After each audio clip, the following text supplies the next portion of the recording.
driving back from our last hike on this trip, we saw a bright yellow mushroom from the car.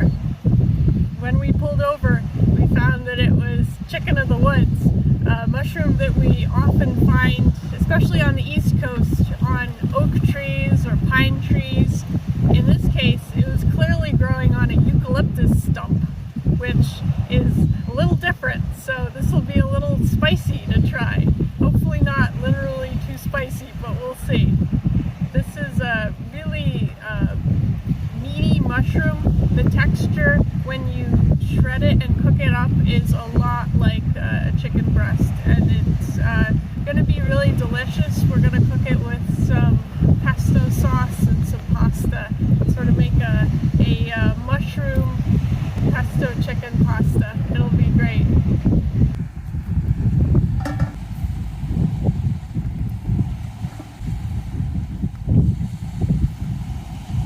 We got our chicken mushroom all shredded and in the pot.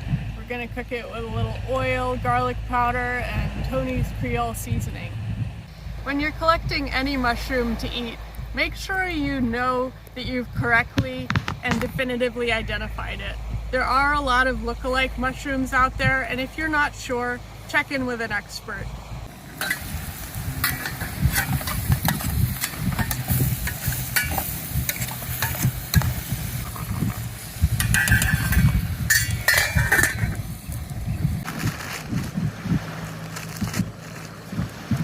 Chicken mushroom contains 21 grams of protein per 100 gram serving of mushroom. So this is an amazing source of vegan protein.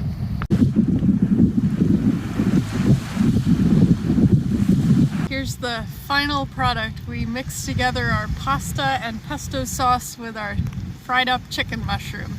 Really tasty.